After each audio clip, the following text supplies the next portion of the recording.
Pwede ba, i-make sure sa ninyo, ay ha mo mangaway bitaw mga tao, i-sure sa ninyo inyong kandidatong gisuporta nga pwede pa ba modagan sa 2028. Let me start by saying ba nga, kaning mga tao bitaw nga grabe kay ka-confident sa 2028. Ayaw ko na ninyo buhata ang gibuhat sa kakamping.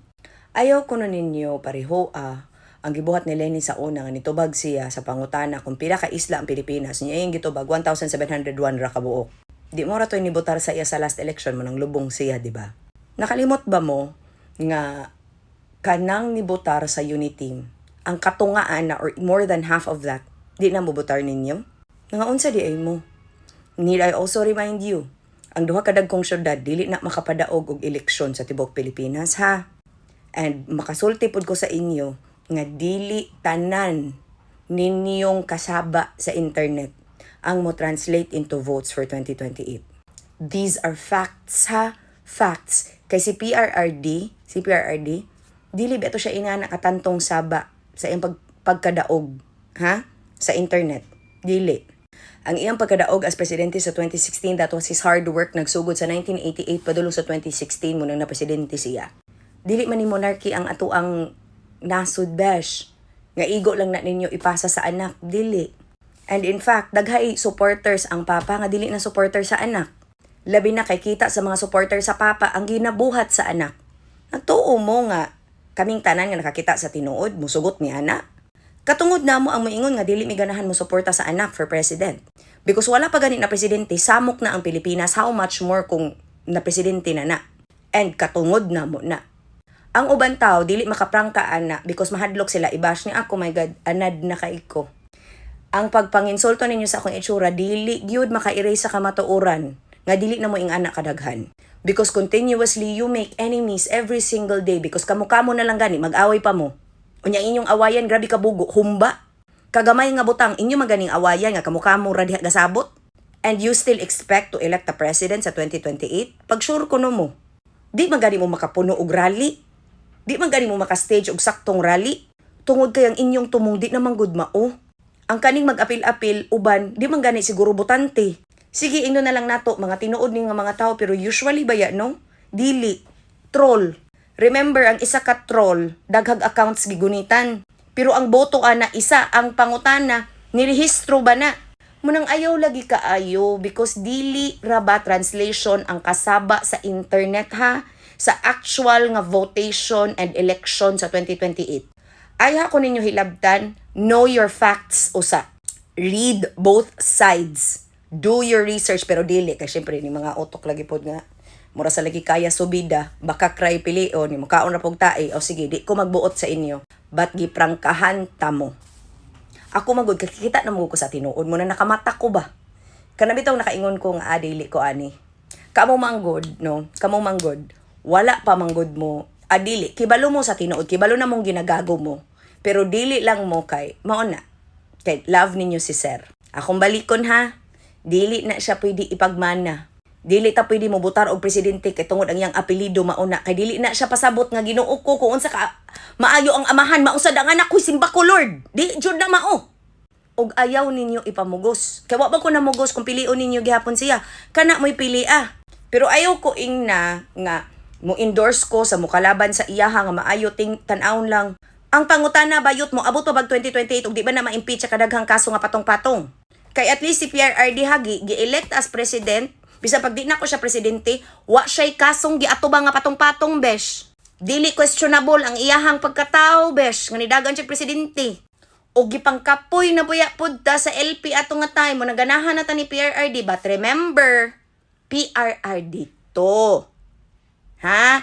Siya ra. O kung siya mo dagan otro presidente, ay bisan pagkamitanan pati Stony, pabutaron ako niya. Pero iyang mga anak, dili nagyod. O remember ha, inyong kasaba sa internet, o inyong kasaba sa inyong syudad, dili na maka-elect og presidente in the long run ha. Ayaw kaayo pagpamati, besh. Ayaw kaayo kay daghan na rabay nakamata sa inyo. Daghanay nakamata sa inyong mga gipangbuhat nga di mao.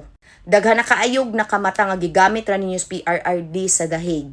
Daghanag nakamata nga wa ganahe sa inyong binuhatan because nakita sa mga tao nga giduot ninyo si PRRD anang inyong gipangbuhat.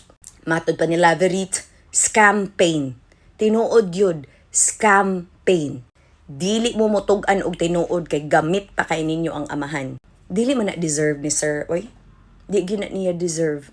Pero motuo ko nga naay gaba sa pagpanghilabot o panghimaraot sa tiguwang. Motuo jud ko ana. Mubito nang moingon nga, endorse somebody that will run against Sara. Dili oy. I don't have to.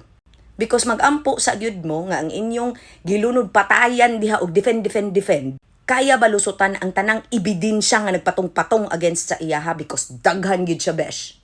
Dili lang sa patong-patong nga papel, napay video. Unsa man mo nangabuta na mo ato ninyo nakita iyang binuhatan?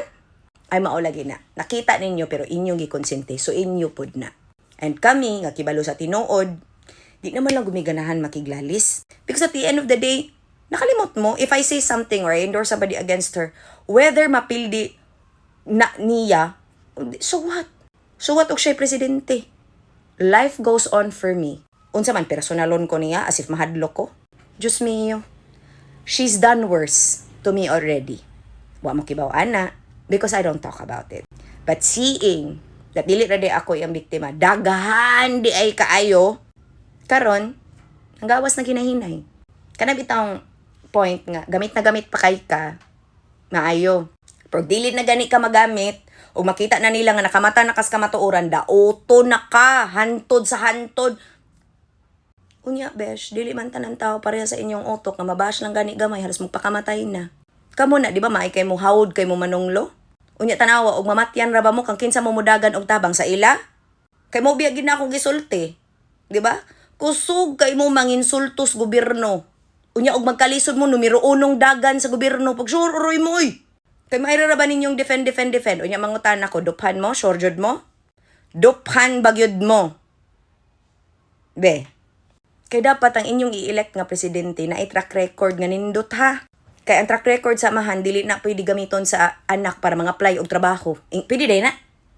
Pwede day na ang credentials sa imong amahan, imong gamiton para nga, di mo na pwede. Nya ay pag ninyo ing nga daghan siya trabaho, besh. Kay technically, wabi siya ahinsya karon nga gida. Naabiya unta to, nya unsa man. Daghan mag-anomalya. O ay ko ing nagdipot tinuod. Nya unsa man ang ebidensya, himo-himo. Kay kanibang mga tao ba nga, insultuhon ninyo ang mga tao nga ni kaso sa, okay, gets man na nako. Pero huda ko na, kanang mga tao nga inyong giinsulto, dili na maka-erase sa fact nga naa sila'y dalang ebidensya. Ebidensya nga maoy mahimong rason nga di na makadagan inyong kandidato sa 2028. Ginahuna ba na ninyo? Or igo na lang ninyo insultuhon kay mura may kaya sa inyong utok. Read the facts. Know the facts. Trace actions. Match words and actions. Kaysa tinuod lang, no, dili jud. Dili ni about sa kakamping ko ha or kung kinsa, dili jud. Personally, dili ko ganahan og presidente nga number 1 mas daghan pag time sa laing lugar kaysa sa kaugalingong nasod. Di po ko ganahan og presidente nga kanang grabe kay magpakalimpyo nya kibalo ra ba mis kabuang.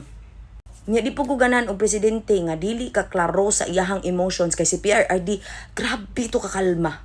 Grabe to ka sure sa iyang mga desisyon mo nang ultimately kanang iyang stay sa dahig iya ra man nang gibarugan ang iyang gipanulti sa una. Can your candidate do the same? Kapila sila nang hagad og sinong bagay nga wa nila tunga ha. Kapila sila nagsulti nga magpaimbestiga unya di mo tunga. Kapila sila, di ba? Niingog way gikahadlukan.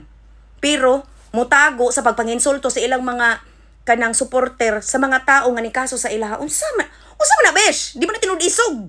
Ang tinuod isog si Rodrigo Roa Duterte ra. Munang iyang kaisog gidanyag ka The Hague, bisan pag-unsa na iyang idara, gibarugan niya iyang gisulti sa una, nga iyang duphan ang iyang mga tao. Can you say the same about who you're supporting just because she shares a family name? Mata-mata lagi inom og tubig ba para mahuwasan ka. Mura to.